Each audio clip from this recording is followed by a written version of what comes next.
की ओर रुख किया है, नागपुर और मुंबई, और साथ में गुजरात में हम प्लान कर रहे हैं अहमदाबाद जैसी बड़ी सिटी, जहां न सिर्फ रियल मेकर बल्कि रियल एस्टेट का एक नया हम क्रिएट करें जो आपने जाना है। सो अब आपके सामने आपकी जोरदार तालियों के बीच रियल मेकर की एक छोटी सी जर्नी यात्रा।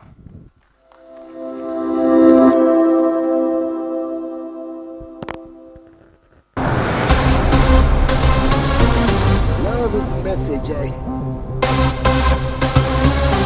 You ready? Let's go. Yeah, we can make it better, yeah.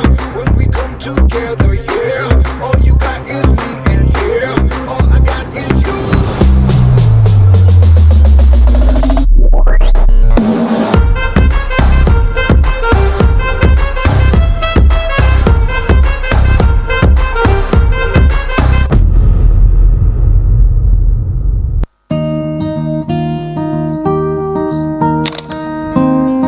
हर बड़ी कहानी की शुरुआत छोटी होती है।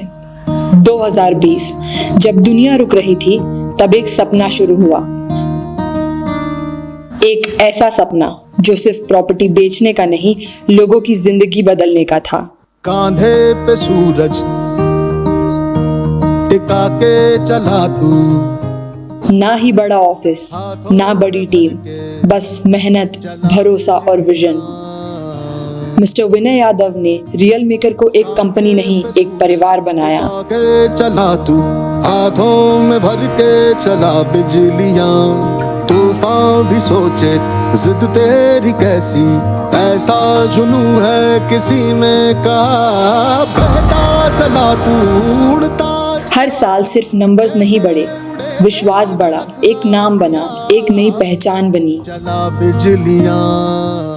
देखिए, बिजनेस तो बहुत लोग बनाते हैं, लेकिन मैं सिर्फ बिजनेस नहीं बनाना चाहता था। मैं लोगों को वाकई उनकी लाइफ में एक असली चेंज लाना चाहता था, उनके सपने पूरे करना चाहता था। आज वह सारा काम कर रहा है रियल मेकर, और रियल मेकर की पूरी टीम लोगों की लाइफ को चेंज कर रहे हैं।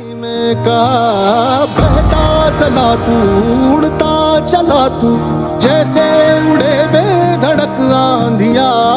बहता चला तू उड़ता चला तू, जैसे उड़े आंधिया। मंजर है ये नया, मंजर नया।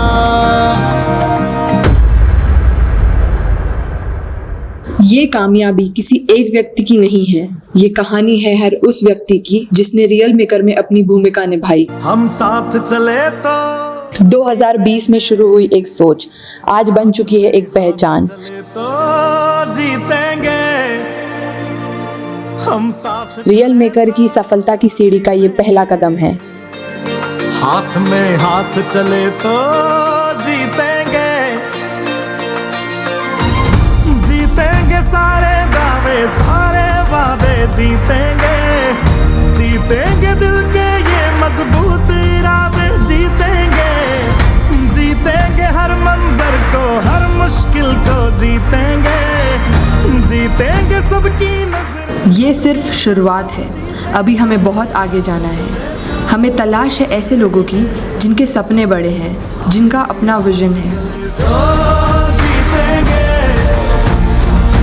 हम साथ चले तो जीतेंगे, हाथ में हाथ चले तो। रियल मेकर परिवार आपका स्वागत करता है। दावा है जीतेंगे, वादा है जीतेंगे। देखिए, ये वीडियो देखा, ये हमारी जर्नी देखी रियल मेकर की। एक छोटी सी जर्नी थी, छोटी सी सोच थी, जहां से हमने एक रोड बनाया और टेक ऑफ करने के मोड में आए। अकेला चला था मंजिले गालिब, आप लोग मिलते गए और कारवां बढ़ता गया। ये 2025 तक की और 26 तक की कहानी है। अब आगे की कहानी आपके साथ। मैं सच में आपकी लाइफ बदल सकता हूं, पर कैसे? जब तक आप नहीं आएंगे, जब तक आप हमारे साथ जुड़ेंगे नहीं। प्लेटफॉर्म हमने बनाया, अब प्लेटफॉर्म पे चलना आपको है। रोड बन जाता है, रोड पे अगर हम चलते तो अपनी मंजिल तक पहुंच जाते हैं। वैसा ही रियल एस्टेट में प्लेटफॉर्म बहुत जरूरी होता है। बिना प्लेटफॉर्म के बहुत सारे लोग रियल एस्टेट में मेहनत करते हैं, बहुत मेहनत करते हैं, वो भी मुझसे अधिक सफल हो सकते हैं, लेकिन उनके पास प्लेटफॉर्म नहीं है।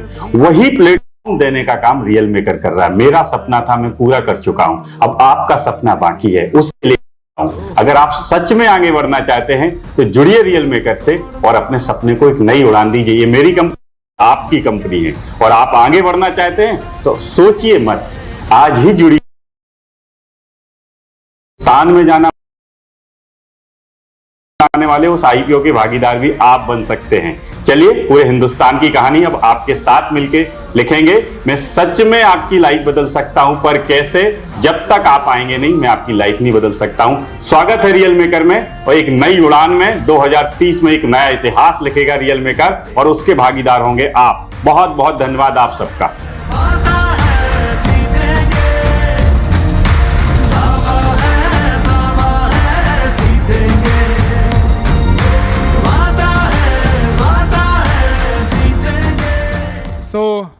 सर ने तो कहा है कि 2030 में भागीदार बनेंगे आप। क्या आप भागीदार बनने के लिए तैयार हैं? ऐसे सब यस बोलते हैं, पहले प्रूफ मांगता है इंसान कि भाई आपने तो अचीव कर लिया, लेकिन आपके माध्यम से कितने लोग अचीव कर पाए। आपने सुनी विनय जी की बात कि उन्होंने कहा कि मेरा हो गया है, जितना कमाना था कमा लिया। इसका मतलब यह है कि अगर वो उतना पैसा बैंक में रख दें तो आजीवन उनकी एफडी आएगी, पैसा भी उतना रहेगा, एफडी बना रहेगा और जीवन भर वो खाते रहेंगे। कहने का तात्पर्य यही है। फिर इतनी मेहनत क्यों? क्योंकि उनका एक विजन है और उस विजन के चलते कितने लोगों ने अपने सपने पूरे किए हैं रियल मेकर में। अगर आप लोग जानना चाहें तो मैं उन्हें स्टेज पर बुलाऊं। है रियल मेकर के धुरंधर वाकई, जिन्होंने अपने सपने पूरे किए हैं, जिन्होंने उतना कमा लिया है जितना लोग ख्वाब देखते हैं। अगर आप चाहें तो मैं उन्हें बुलाऊं ताकि आपको सीधा सीधा प्रूफ मिल जाए कि अच्छा, विनय जी से सीख के ये कर लिया है आपने, आप भी कर सकते हैं। बुलाएं? ओके। सो सबसे पहले थर्ड पैनल डिस्कशन जो है हम उन्हीं के साथ रखते हैं और मैं सबसे पहले आमंत्रित करता हूं इस डिस्कशन के मॉडरेटर आदरणीय सचिन महेश्वरी जी को। प्लीज सर आप मंच पर आएं।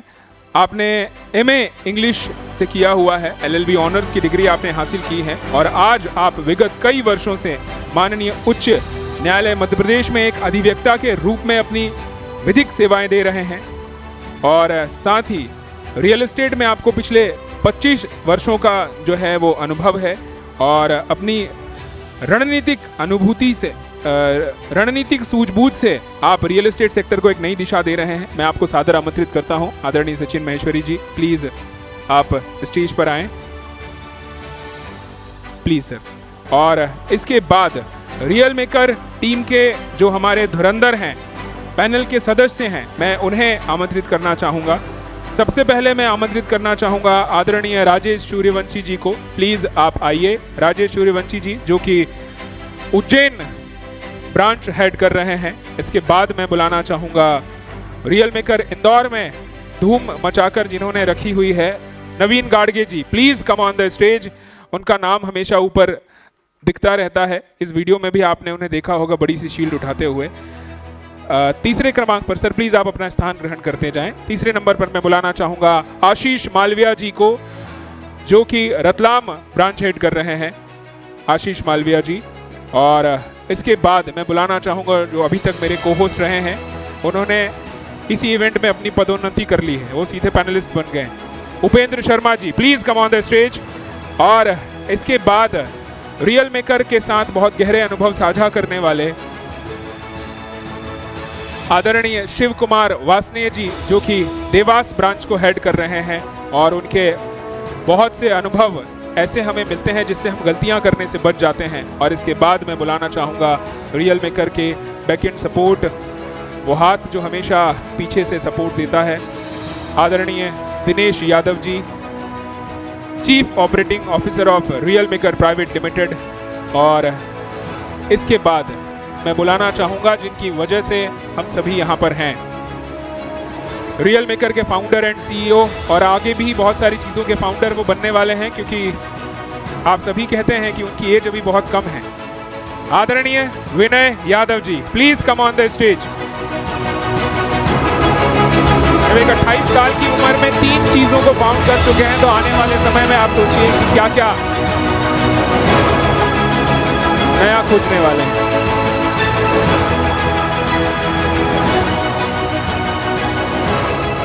Please sir. नाउ मैं सचिन जी से निवेदन करूंगा कि सर ओवर टू यू, अब ये माइक आपका, ये मंच आपका। Thank you.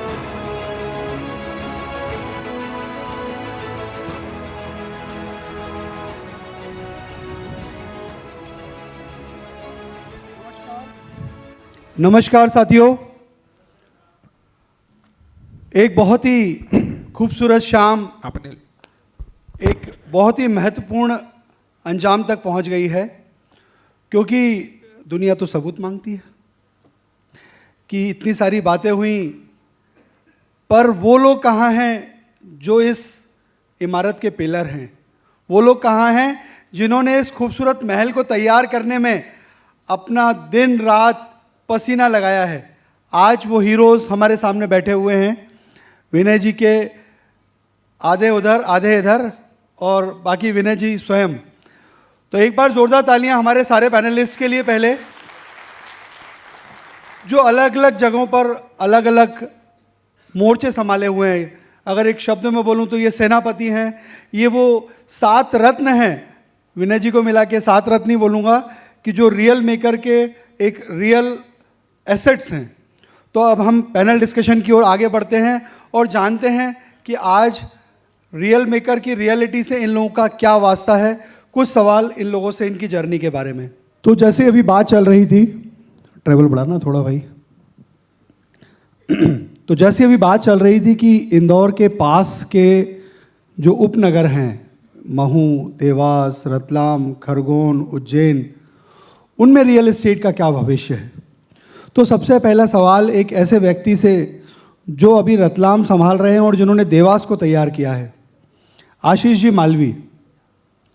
पहला सवाल आपसे मैं करना चाहूँगा कि आपके करियर और रियल एस्टेट जर्नी के ऐसे कौन से अनुभव रहे जिन्होंने आपकी सोच, लीडरशिप और प्रोफेशनल ग्रोथ को सबसे ज़्यादा प्रभावित किया?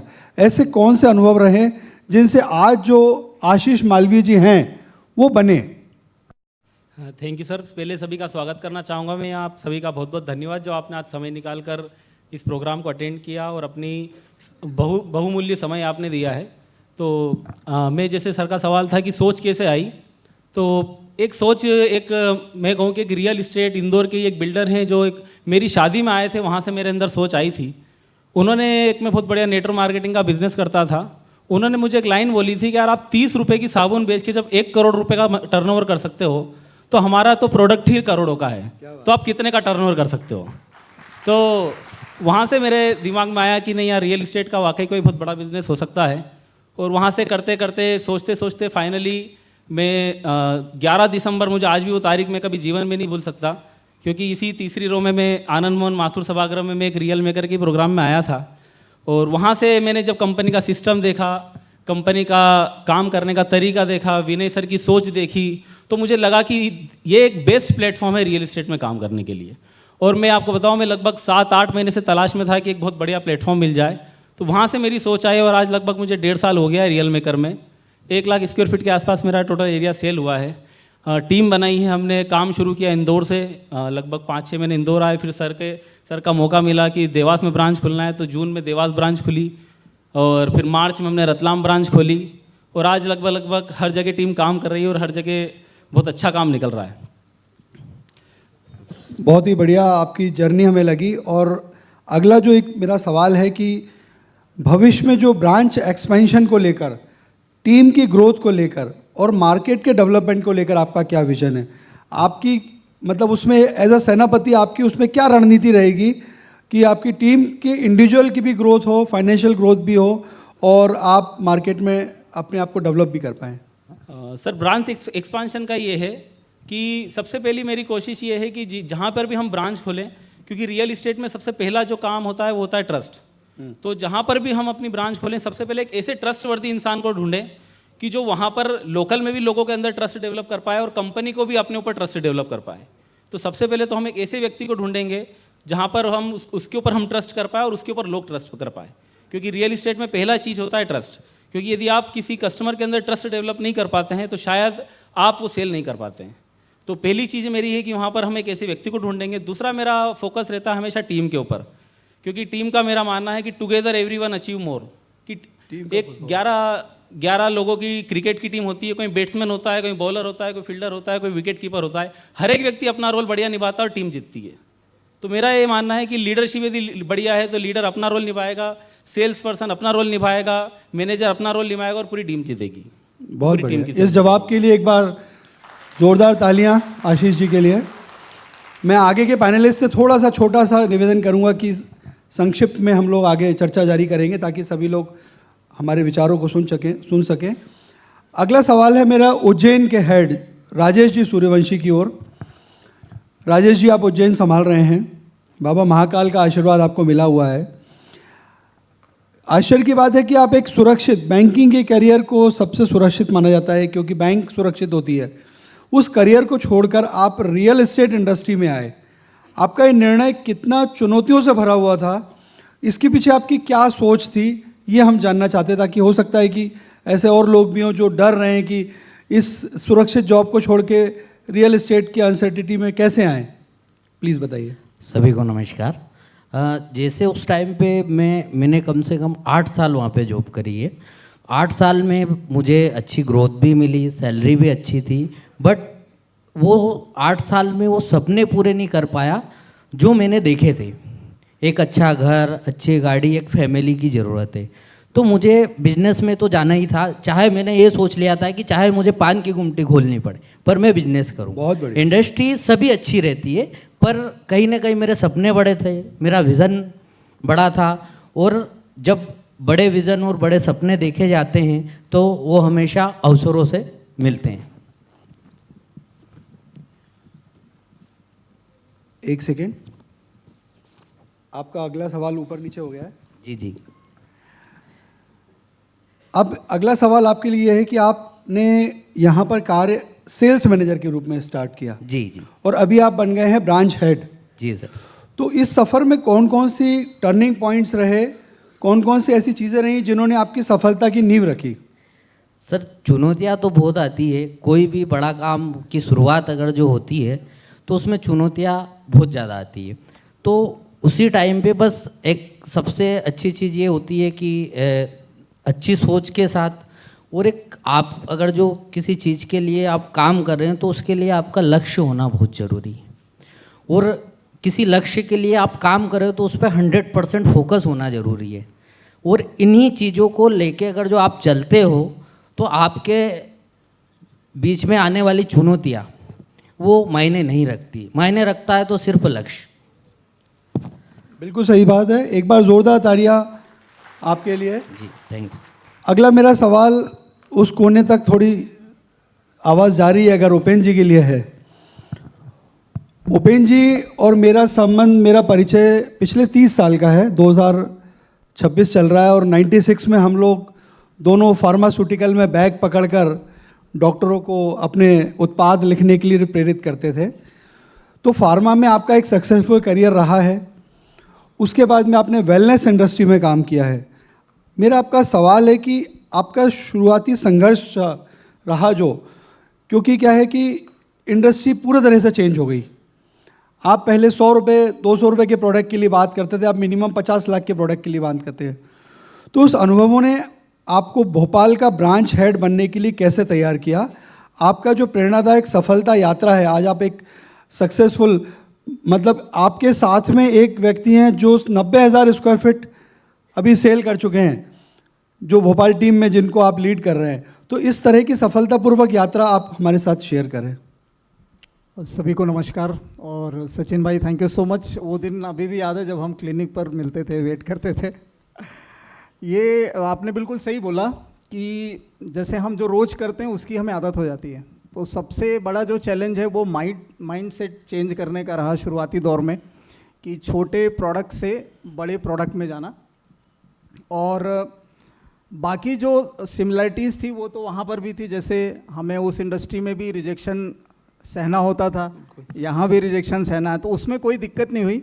जो प्रोडक्ट का माइंड सेट था उस पर थोड़ा सा मैंने काम किया। दूसरा जो है ट्रस्ट, जैसे विनय सर ने मुझ पर ट्रस्ट दिखाया कि भाई ठीक है, आप भोपाल ब्रांच को लीड कर सकते हैं, उन्होंने ये मौका दिया। तो उसी तरह का मैंने ट्रस्ट अपनी टीम पे किया, जो टीम बनी।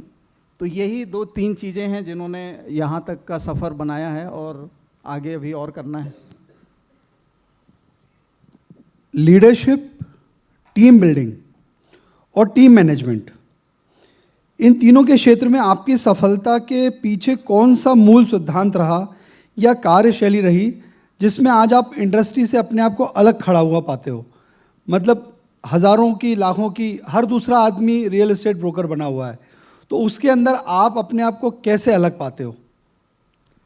सचिन भाई, इसमें अब मेरा जो है 3 ही प्रिंसिपल हैं जिन्होंने मुझे यहाँ तक लाने में मदद की है। उसमें सबसे पहला है मेरी टीम पर मेरा ट्रस्ट। मेरी जो भी टीम है उनका ट्रस्ट मैं कैसे हासिल कर सकूं। नंबर 2 पर उन्हें मैं ट्रेन कर सकूं कि वो ओनरशिप की तरह, मतलब जो काम वो कर रहे हैं वो ओनर की तरह काम करें। मेरी हमेशा इसमें कोशिश रहती है और इस चीज़ ने मुझे बहुत कुछ हेल्प किया। कई बार उसमें थोड़ा सा सामने वाले को लगता है कि ये रूड है व्यक्ति या मुझे कोऑपरेट नहीं कर रहा है, लेकिन उसका भी फ़ायदा रहता है जब वो ओनरशिप ले लेता है। कड़वी दवाई का भी फ़ायदा होता है। बिल्कुल बिल्कुल सही बात है। और तीसरा जो है ट्रांसपेरेंसी।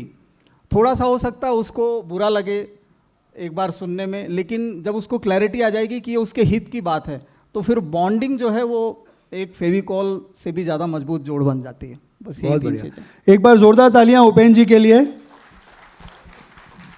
अब मैं ट्रैक चेंज करते हुए विनय जी की तरफ चल रहा हूं, क्योंकि विनय जी मुस्कुरा रहे हैं काफ़ी देर से। विनय जी, आपसे एक सिंपल सा सवाल है कि सबसे बड़ा चैलेंज क्या है रियल एस्टेट की इंडस्ट्री का? मार्केट, ट्रस्ट, कंपटीशन या टीम रिटेंशन? एक टीम बनाना अलग बात है कि टीम को काम देना अलग बात है, और इतने सारे लोगों को अपने साथ रोक कर, क्योंकि हर व्यक्ति के अपने अपने एजेंडे हैं, तो उसको रिटेंशन या लोगों की सोच, मार्केट, ट्रस्ट, कंपटीशन, रिटेंशन या लोगों की सोच, सबसे बड़ा चैलेंज क्या है? चलिए, आपके सवाल का धन्यवाद। पहले आप लोग सुनने के लिए कितने तैयार हो? क्योंकि थक गए सब, मैं जितना देख रहा हूँ ना, सब एक बार जोरदार तालियां सर के लिए। सब घड़ी देख रहे हैं और समय, ये सेशन कब खत्म हो और अगला रह क्या गया है, अब बचा क्या इस सबके माइंड में। और सबको घर, यही है सफलता के 80% का सफर सब तय करते हैं, पर 20% में इतने थक जाते हैं कि लौट ही जाते हैं और मिल नहीं पाता है। बिल्कुल सही बात। ये जो जैसा आज आपने देखा होगा, ये हॉल भरा, ऊपर भी भर गया था, अब इस हॉल में भी कुछ चेहरे खाली हो गई। अब ये सफलता की दौड़ धीरे धीरे कम होती जा रही है। अगर हम 1 घंटे और बैठे तो यहाँ इससे भी आधे बचेंगे। ये सफलता में छटनी है, क्योंकि उतना पेशेंस किसी के पास है ही नहीं। क्या पता आपकी लाइफ में कौन सा वो मोड़ मिल जाए इस टॉपिक से कि आपकी दिशा ही बदल जाए। तो इतना इंतजार अगर किसी को हो, क्योंकि मैं बोलने के लिए नहीं हूं, क्योंकि मेरा कोई सम्मान हो, चीजें आप सुनते, अगर आप सुनने के लिए तैयार हूं तो बोलूं, नहीं तो ये सेशन बहुत अच्छा है। हम तो रात भर बैठने को तैयार हैं। आप वाकई में सुनने को तैयार हूं तो सुनाओ,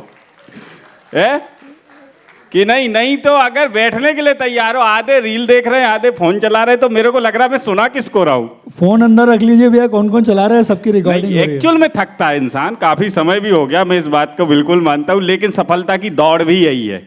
लास्ट में सब थक जाते हैं और विजेता अकेला बचता है और वो जीत जाता है। विनय यादव इसलिए नहीं है क्योंकि 80% लोग थक गए थे, तो हमारा कंपटीशन वैसे ही कम हो गया था, कि नहीं? तो आप लोग तो नहीं थक रहे हो। अगर आप थक रहे हो तो आप समझो कि रियल एस्टेट की दौड़ थोड़ी मुश्किल है। थकना, मैं अपनी टीम से हमेशा एक सिर लूंगा कि थकना रुकना मना है। अगर ये सुन के, हम सबसे पहले गिफ्ट देते थे, उसमें लिखा रहता था रुकना थकना मना है, ये घर पे रख लो तो फिर आ जाओ, है। अब एक बात आपने हमसे कही थी, मैं उस बात को बहुत रिलेट कर रहा था जब हम सब सुन रहे बैठे थे, कि विनय जी और विनय जी के खास, जो विनय जी को चलाते हैं, इस इंडस्ट्री को बढ़ाते हैं और रियल मेकर को आगे बढ़ाते हैं। लेकिन मैं एक छोटी सी कहानी इस बात में, शायद मैं वो चीज को 10% सच मानता हूं पर 90% नहीं मानता हूं। मेरी ऐसी एक सोच है। आपका पैरासूट संभालता कौन है? एक कहानी है। एक पायलट रिटायर्ड हुआ, ये रेस्टोरेंट में खाना खा रहा था, शांत रेस्टोरेंट, अच्छा, एयर पायलट। अब वो खाना खा रहा था, एक व्यक्ति उसको घूरे जा रहा था बहुत देर से। थोड़ी देर बाद वो व्यक्ति उससे बोला कि आप सर पायलट हैं क्या? बोले हाँ। बोले आप इस जगह पे थे? बोले यस। बोले आप याद है आपका पैरासूट मैं ही पैक करा करता था। और वो आदमी तो वो बोला, वो पहले तो बोला आप मुझे जानते कैसे, तो उसने बोला मैं आपका पैरासूट मैं ही पैक करता था। ये बात उसको रात भर, जो ऑफिसर था जो रिटायर्ड हो गया था, रात भर उसको सोने नहीं दी कि एक ऐसा व्यक्ति जिसने मेरी कई बार सफल लैंडिंग में उसका योगदान था, उसको मैं जानता तक नहीं हूं, उसका नाम भी नहीं जानता है, और वही के वजह से मैं सफल लैंडिंग कर पा रहा था। और मैं कितना कि उस व्यक्ति को कभी मैंने थैंक यू भी नहीं बोला। मैं बोलता हूं आपका पैरासूट कौन पैक कर रहा है, ये भी जरा तय करना। मेरा पैरासूट भी कई लोग पैक कर रहे होंगे जिनको मैं थैंक यू भी नहीं कभी बोल पाता हूं। कोई ऑफिस में होगा, कोई अकाउंटेंट होगा, कोई बैकएंड में होगा, कोई किसी जगह होगा। एक्चुअली विनय जी की सफल लैंडिंग, विनय जी तो कभी जब तक पैरासूट वाला सही तरीके से पैरासूट नहीं पैक करेगा, और इनकी भी, जिनको आप ये बैठे ना, हम सब एक ही लाइन के लोग हैं, इनका पैरासूट भी कोई और ही पैक कर रहा है, पर हम कभी उनको धन्यवाद भी ना दे पाए। और जीवन भर ये सवाल हमसे है कि हमारा पैरासूट पैक कौन कर रहा है। हमारी वो टीम जो कभी इस मंच पे नहीं आ पाती, हमारी वो टीम जो सुबह से शाम तक काम करती है, उसको कभी ये मंच नहीं मिल पाता, हम उनको कभी धन्यवाद भी नहीं दे पाते, और वो अब निरंतर ईमानदारी से हमसे अधिक मेहनत करते।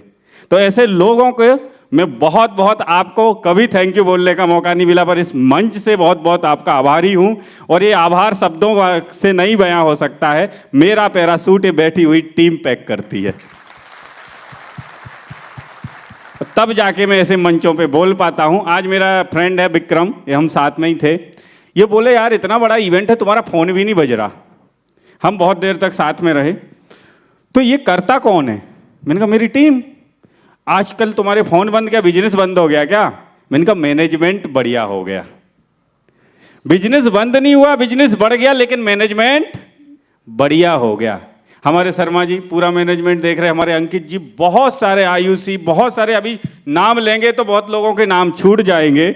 इसलिए मेरा मैनेजमेंट, जैसे हमारी एचआर मैडम बैठी है एडमिन दीपिका कौरव जी, ये पूरा भोपाल संभालती है। जरा भी कुछ दिक्कत हो जाए तो उनको इतना कि भोपाल में ये हो गया सर, भोपाल में ऐसा करना है, भोपाल, यानी आपकी बिना अनुपस्थिति में मैं कभी भोपाल 2 साल भी ना जाऊं तो मेरी ब्रांच को कोई दिक्कत नहीं हो। मैंने एक दिन दिनेश जी से बोला, मैंने कहा मैं कॉलोनी भी फाइनली करने गया, उपेन जी ने कॉलो भी फाइनल कर दी है। तो ये आपका पैरासूट और आपको जो उड़ान मिल रही है ना, ये कोई और आपका पैरासूट पैक कर रहा है, और उसको जरा खंगालो और उसका ध्यान रखो और उसको धन्यवाद दो प्लीज। तो जो मेरा तीसरा सवाल जो आने वाला था, उसका करीब करीब आपने जवाब इसमें दे दिया कि क्या सक्सेस सिर्फ मंच तक बैठे लोगों तक सीमित है, या आपकी टीम में फ्यूचर लीडर अभी भी अननोटिस्ड है? और लोगों के पास टाइम होगा तो ये लोगों का सेशन हो जाएगा, तो उनको जरूर आज बुलाएंगे जो हमारा पैरासूट पैक कर रहे होंगे। चलिए ठीक है, हम फिर अगला सवाल लेते हैं नवीन जी घाटगे से। नवीन जी, आप इंदौर देख रहे हैं, आपको जानकर आश्चर्य होगा कि पुणे जैसी मेट्रो सिटी से लोग, इंदौर वाले लोग सोचते हैं कि मैं मुंबई जाऊं, पुणे जाऊं, ये पुणे जैसी सिटी से इंदौर आकर आपने नई शुरुआत की। किस तरह का आपका अनुभव रहा और इस जर्नी ने आपको क्या सिखाया? जैसा कि सर आपने कहा कि पुणे से इंदौर आना, ये मेरे लिए अनुभव अपॉर्चुनिटी के रूप में मैंने इसको लिया, ना कि चुनौती के रूप में। जब मेरा रियल मेकर ज्वाइन करना हुआ, तो रियल मेकर ज्वाइन करने से पहले जब मैंने लोगों से चर्चा करी कि मैं रियल मेकर में विनय यादव जी के साथ काम करने वाला हूँ, तो लोगों ने मुझे पहले डराया, यार उस व्यक्ति के साथ आप काम मत करो, तो उनकी रफ्तारी, उनकी पहचान है, ये तुम उनके साथ नहीं चल रहा, उनकी गति से तुम पीछे रह जाओगे। तो मैंने सोचा क्या मुझे ऐसे व्यक्ति की तलाश थी जिसकी रफ्तारी पहचान है, इसलिए भी मैं रियल मेकर के साथ काम करना स्टार्ट किया। रही बात चुनौती की, तो मैंने इसको चुनौतियों के रूप में ना लेते हुए अवसर के रूप में लिया, और हर वो काम किया जो रियल मेकर चाहता था, जो मैं एक्सपेक्ट करता था, उसको चुनौती के रूप में करते हुए आशापूर्ण तरीके से पूरा किया। बहुत बढ़िया। अब एक सिंपल सा सवाल है कि आपने रियल एस्टेट के करियर में रियल मेकर को ही क्यों चुना? क्योंकि ऐसी 50 फर्म हैं, 50 संस्थाएं जो इस तरह का काम कर रही है, ऐसे यहाँ पर कौन से अवसर मिले, क्या वातावरण मिला? इस कंपनी ने आपकी पर्सनल और फाइनेंशियल ग्रोथ को ऐसी क्या दशा दी कि आपने रियल मेकर चुना भी और आज बने हुए भी हैं? रियल मेकर ज्वाइन करने के पहले तो मार्केट सर्वे किया है, अलग अलग कंपनीज में गया, वहाँ के ऑनर लोगों से भी मैं मिला, तो तो सब बोलते थे हम तो उज्जैन रोड पे काम करते हैं, एक प्रोजेक्ट में 2 में काम करेंगे, 4 में करेंगे। कोई बोलता हम ईसीएस पे कर रहे हैं, उज्जैन रोड करेंगे, बाईपास करेंगे। सिर्फ विनय सर का ये कहना था कि मैं इंदौर काम करता हूँ, मुझे रतलाम जाना है, भोपाल जाना है, देवरा जाना है, पूरे शहर में, पूरी इंडिया में जाना है। तो मैंने कहा भाई यही तो होती है, या तो आ जाएगा तो मैं इंदौर संभाल लूँगा। देखिए ईमानदारी तो है, इस चीज़ की तो आपको पूरे पॉइंट मिलेंगे। और इसके अलावा पर्सनल ग्रोथ में भी आपको ऐसा लगता है कि पिछले सालों में आपके अंदर कुछ रही बात, अभी लास्ट 2 ईयर से मैं कंपनी के साथ काम कर रहा हूँ, तो ईयर से तो मैंने 4 लाख स्क्वायर फीट माल सेल किया है। और अभी ये है कि मैंने आने वाले फाइनेंशियल उसका सेट करके रखी है, जो सारे ड्रीम से अभी तक के 3 बार में कार भी चेंज कर चुका हूँ। कल का बिजनेस है तो कार चेंज होगी, तो मेरी कार चेंज होगी। घर का सपना था तो होमटाउन में घर भी बना लिया, प्लॉट्स भी लेके दे लिए, मतलब फाइनेंशियल पूरा मैं सेट कर चुका हूँ। बहुत बहुत बधाइयाँ आपके। Thank you. अब हम हमारे मार्गदर्शक मिस्टर शिव कुमार वाशने जी की तरफ बढ़ते हैं। अब जैसे कोई बैंक से आया है, कोई महानगर से आया है, कोई फार्मा वेलनेस इंडस्ट्री से आया है, इसी तरह शिव कुमार जी सरकारी नौकरी से आए हुए हैं। एमपीवी से आप पूर्व में ताल्लुक़ रखते थे, उसके ऑफिसर रहे, सीनियर ऑफिसर। सर सीधा सवाल है कि गवर्नमेंट सेक्टर से निकलकर रियल एस्टेट इंडस्ट्री में आना, क्योंकि जनरली मैं मतलब एमपीवी में जेई, एई, ईई और एग्जीक्यूटिव इंजीनियर से लेके सभी मेरे मित्र हैं, मतलब मैं उनमें से किसी को नहीं देख पाया कि वो इतनी हिम्मत कर पाए हों कि रिटायरमेंट के बाद में किसी रियल एस्टेट कंपनी से जुड़ पाए हों। और आपने ये हिम्मत कैसे की और ये बदलाव आपकी ज़िंदगी को किस तरह बदला? इस सभी को नमस्कार। सबसे बड़ी बात तो जो है अपने विनय जी का बड़ा जादुई चेहरा है। इन्होंने मुझे इस तरह से कनेक्ट किया, प्लॉट तो दिया ही दिया मुझे, साथ ही मुझे जोड़ भी लिया। बात वहाँ बनी कि ये बहुत 6 साल पुरानी बात है। जब मुझे इन्होंने प्लॉट दिया तो इन्होंने कहा कि अंकल मेरा कुछ सपना है, क्या उस सपने को पूरा कराने में आप मेरा साथ देंगे? ये बहुत ही भोले, बहुत ही मतलब इनके चेहरे से ही ऑनेस्टी झलकती थी। तो मेरे पास तो अनुभव था, इनके पास जोश, जुनून, जज्बा था। पर जब इन्होंने एक सीनियर व्यक्ति का उस आदर भाव के साथ मुझे जब आमंत्रित किया कि आप मेरे साथ काम करिए, और मैंने उसमें कुछ थोड़ी सी आपत्ति कुछ कारणों से बताई कि मैं अभी इस काम को नहीं कर सकता, परंतु मुझे लगा कि ये एक इतना सरल व्यक्ति है और इसके अंदर रग रग में ईमानदारी भरी हुई है, तो मुझे इसके साथ ज़रूर काम करना चाहिए। और मैं जैसा मैंने इनके साथ काम किया, मुझे इन्होंने मुझ पर बहुत भरोसा किया। हमने इंदौर के कई प्रोजेक्ट किए, इंदौर में हमने सफलता प्राप्त की, और हर मुद्दे पर जहाँ कहीं कठिनाई आती वहाँ पे चर्चा करते। जब आज के समय में अपने बच्चे अपनी बात नहीं मानते, ये मुझे बड़ी गर्व के साथ कहता हूँ कि विनय जी बहुत ही संस्कारी, बहुत ऑनेस्ट और दूसरों की केयर करने वाले व्यक्ति हैं। तो मैं इनके लिए, और इनका सपना भी यही है कि मैं अपने साथ, मैंने अपने सपने तो पूरे किए ही किए, मैं अपने युवाओं का, ये मतलब ये युवा जो आज जो देख रहे हैं ना, ये मेरे साथ जब मैंने प्लॉट लिया उसी टेबल पर डिस्कस हो चुका था कि हम क्या करने वाले हैं, कि मुझे बस आपका साथ चाहिए। तो मैं तो क्या साथ दूंगा इनका, ये खुद ही विजनरी पर्सन है, और बस इन्होंने मेरा उंगली पकड़ ली और चलाना भी इन्होंने मुझे सिखाया, मुझ पर विश्वास किया, आज मुझे देवास की तक पहुंचाया। परंतु मैं उसमें मेरा कोई योगदान नहीं है।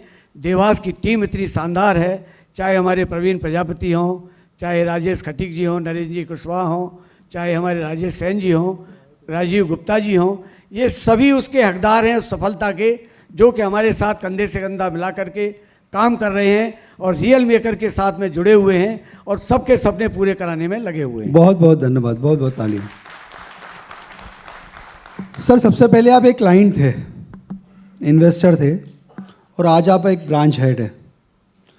इसमें ऐसी कौन सी आपकी जो एक सीख थी या सोच थी जो आज आपको वहाँ से यहाँ तक लेकर आई? आपके बारे में बताना है कि आपके अंदर ऐसी कौन सी चीज़ थी जिसने आपको आज यहाँ पर इस पैनल में लाकर 7 रत्न की पैनल में लाके बिठाया है? अब ये तो विनय जी का कमाल है कि मुझे यहाँ तक पहुँचाया उन्होंने। परंतु मेरा एक सोच था, जब मैं रतलाम में पोस्टेड था तो मेरा कई बार मैं सोचता था कि इंदौर में प्रॉपर्टी में बहुत से लोग फंस जाते हैं। तो मैंने सोचा कि मैं जब इंदौर पोस्टिंग होगी मेरी तो मैं रियल एस्टेट का भी काम करूँगा।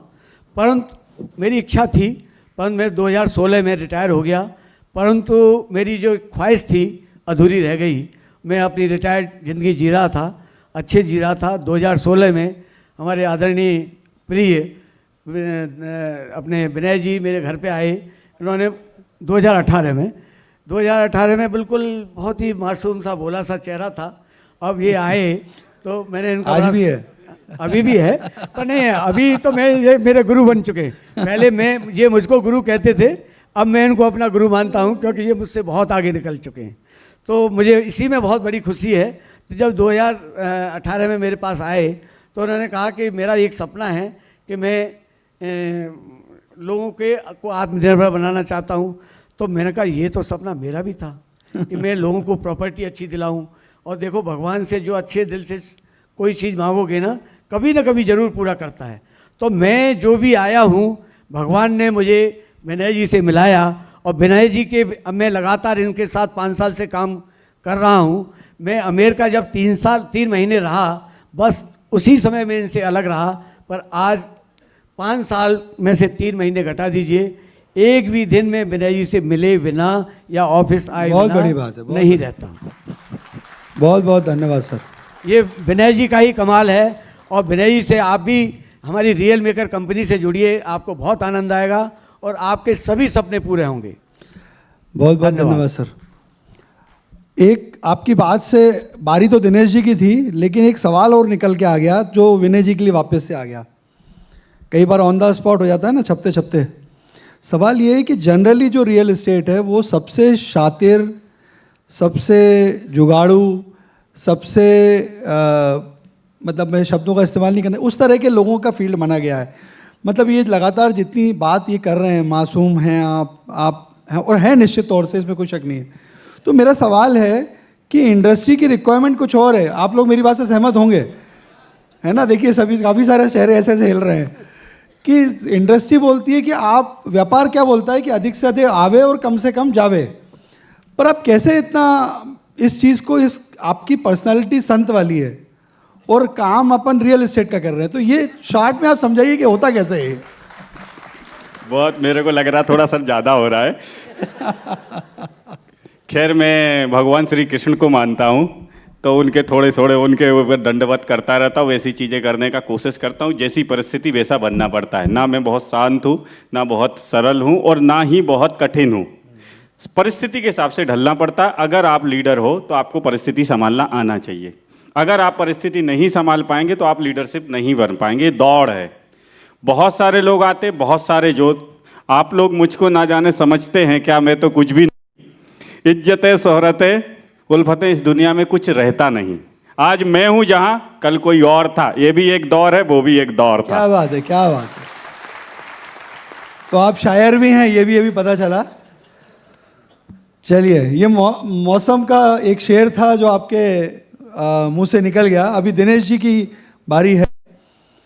दिनेश जी, अगर इस कंपनी का दिल और दिमाग विनय जी हैं तो इस कंपनी की रीढ़ की हड्डी दिनेश जी हैं। ऐसा कहूँगा तो कोई अत्युक्ति नहीं होगी, क्योंकि ये ना सिर्फ अकाउंट्स देखते हैं, ना सिर्फ सेल्स देखते हैं, ना सिर्फ क्लोजिंग देखते हैं, ना सिर्फ रजिस्ट्री देखते हैं, ना सिर्फ डिसबर्समेंट देखते हैं, बहुत सारी चीज़ें आप देखते हैं।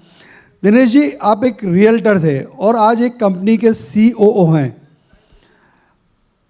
तो आपकी जो जर्नी है ये एक स्ट्रगल का, एक लीडरशिप का और एक विजनरी के साथ रहने का एक अद्भुत उदाहरण है। एक मिक्स ऑफ 3 थिंग्स है। इस सफ़र के सबसे अच्छे पॉइंट्स, सबसे सुखद अनुभव क्या रहे आपके? सबसे पहले तो मैं बधाई देना चाहूँगा रियर एकेडमी को, जिन्होंने ये इनिशिएटिव लिया कि लोगों को एजुकेट करें। काफ़ी लोग बोल चुके हैं इसके बारे में, पर एजुकेशन बहुत ही ज़रूरी है। क्योंकि मैं इंदौर आया था एजुकेशन के पर्पज़ से, पढ़ने आया था यहाँ पे। मेरे कुछ सपने थे, मैं सरकारी जॉब करूँ, ये बहुत सारी चीज़ें जो गाइडेंस मेरे को मिला उसके अकॉर्डिंग मैं चल रहा था। अब यहाँ आने के बाद मेरा प्रोस्पेक्टिव धीरे धीरे चेंज होने लगा। जैसे ही मेरी कोचिंग कंप्लीट हुई, मेरा सिलेबस पूरा हुआ, तो मैं देखता था, मैं सर के साथ ही रहता था, तो मैं देखता था डेली इनको कुछ ना कुछ रियल एस्टेट के बारे में, इन्हीं से बैक एंड में जैसे व्यक्ति बात करता है ना, तो मैं पीछे से सुनता रहता था, ये क्या होता है, सुपर कॉरिडोर, ये तो नाम भी नहीं सुने थे मैंने। तो मैंने यहीं से धीरे धीरे सीखते गया। बाद में जब मेरा सिलेबस वगैरह सब कंप्लीट हो गया तो मेरे पास टाइम था। जब टाइम निकला तो मैंने काम बैक एंड में चालू कर दिया कि कुछ तो करें। तो एक समय ऐसा आया कि मेरे पास क्लाइंट बेस हो गया 10-12 लोगों का, और उनमें से एक व्यक्ति बोला कि मेरे को भैया आप आपकी साइड पश्चिम की तरफ काम करते थे, जो हम MR10 से बोलते हैं ना सुपर कॉरिडोर, पश्चिम की तरफ मैंने देखा भी नहीं था कि कहाँ ये सुपर कॉरिडोर है और कहाँ MR10 है। पर मेरे अंदर एक जुनून था कि मुझे कुछ करना है, क्योंकि सरकारी जॉब का तो ऐसा कि SI की तैयारी कर रहा था और वहाँ कोई वैकेंसी आगे दूर दूर तक दिख नहीं रही थी। तो फिर मैंने, जब क्लाइंट आ गया मेरे पास, तो मैंने सर को, ये जस्ट निकल रहे थे घर से 10 बजे, मैंने इनको बोला सर एक क्लाइंट है जो रेडिसन चौराहे पे खड़ा है, उसको विजिट करानी है, आप ये नंबर ले लो, ये देख लो। तो वहाँ से जैसे ही सर ने बोला कि तुम्हारे पास कहाँ से ये क्लाइंट और ये सारी चीज़ें कहाँ से आ गई, तुम तो कुछ और ही कर रहे हो। तो वहाँ क्या होता है, कभी कभार आपका दिल कहीं और होता है और दिमाग कहीं और होता है। तो दिमाग तो था पढ़ाई में, पर दिल था पैसा कमाने के लिए। तो ऐसे जर्नी की शुरुआत हुई, ज्वाइन किया मैंने, 10-12 दिन काम किया, और एक शुरुआत में किस्मत भी बोल सकते हैं उसको, शुरुआत की और जल्दी माल बिकना चालू हो गया। और एक इंडस्ट्री से एक छोटी सी बात बताना चाहूँगा सर मैं, जब शुरुआत मैंने की थी 2019 के आसपास, तब ये जो फेसबुक मार्केट प्लेस वगैरह जो AI की आज हम बात कर रहे हैं, हर एक 5 साल में मोमेंटम चेंज होता है, इंडस्ट्री में कोई ना कोई नया रेवोल्यूशन आता है। तो उस टाइम फेसबुक ने रिसेंटली चालू किया था अपना मार्केट प्लेस पे आप कुछ भी सामान अपना फ्री में बेच सकते हो। उस टाइम पे कंपटीशन ना के बराबर था। लोग जो कर रहे थे, कोल्ड कॉलिंग कर रहे हैं, कोई प्रोस्पेक्टिंग कर रहा है, लोग अपने काम में लगे हुए थे, पर मैंने इंटरनेट पे खंगाला कि मैं क्या कर सकता हूँ एक्स्ट्रा, दूसरों के कंपैरिजन में क्या कर सकता हूँ मैं कि इससे ज़्यादा से ज़्यादा आउटपुट निकले।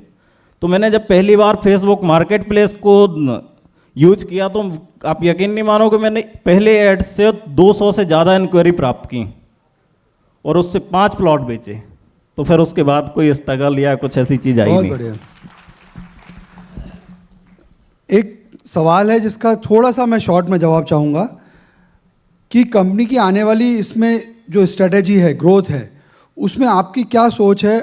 आप अपने आप को कंपनी में कहाँ देखते हैं भविष्य में, और टीम को आप किस दिशा में आगे बढ़ते हुए देखना चाहते हैं? देखिए सर, कंपनी में तो सर ने वैसे ही फलक पे बिठाया हुआ है, पूरा अकाउंट से लेके सारी जिम्मेदारी दे रखी हैं। तो ये तो मैं कर ही रहा हूँ, बखूबी अपना काम कर रहा हूँ।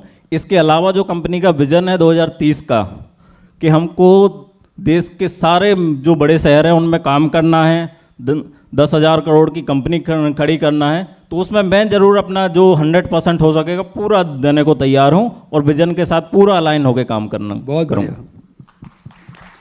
तो बहुत बहुत धन्यवाद आप सभी का। आपके जो विचार हैं, आपके विजन है, आपकी जर्नी है, निश्चित तौर से यहाँ पर जो व्यक्ति अपना करियर रियल एस्टेट में बनाना चाहता है, क्योंकि सीधी बात है, सतीश जी ने बहुत साल पहले एक बात कही थी कि पैसा वहीं से आएगा जहाँ पर पैसा ज़्यादा है। क्योंकि आप एक साबुन बेचते हो 100 रुपये का, तो भी उसमें उतनी मेहनत करते हो, एक प्रॉपर्टी बेचते हो उसमें भी उतने ही शब्दों का आदान प्रदान करते हो, बस फ़र्क टर्नओवर का है। तो बहुत बहुत धन्यवाद आप सभी पैनलिस्ट का।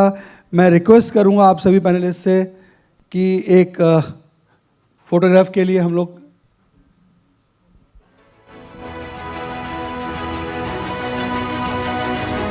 और मैं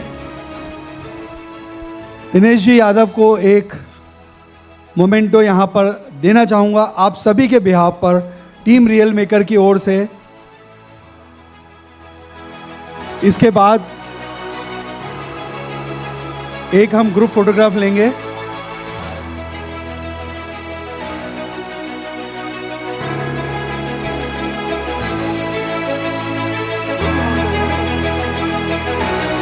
मैं विनय जी से रिक्वेस्ट करूंगा, एक मिनट, पहले फोटो लेना है क्या? नहीं है, फोटोग्राफ आगे दो। दिनेश सर, हम सभी की तरफ से, क्योंकि सचिन सर ने बताया, जोरदार तालियां एक बार। COO, चीफ ऑपरेटिंग ऑफिसर, पूरा बैकएंड आपकी वजह से है।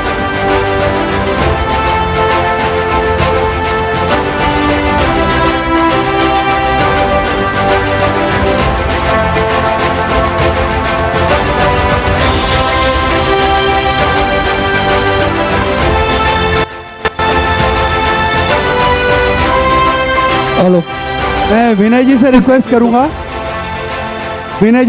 करूंगा थोड़ी देर और यहाँ पर बैठें। अभी आपने फूलों की ताजगी देखी है, कुछ कांटों के ताज के बारे में भी बात हो जाए। ये म्यूज़िक हल्का सा चलने दीजिए, बहुत अच्छा लग रहा है बैकग्राउंड में। विनय जी से मेरे कुछ सवाल हैं जिसको हम कह सकते हैं रैपिड फायर राउंड, जैसे वो रजत शर्मा स्टाइल में। आपकी अदालत। थोड़ा स्लो जी, प्लीज आप पूछिए।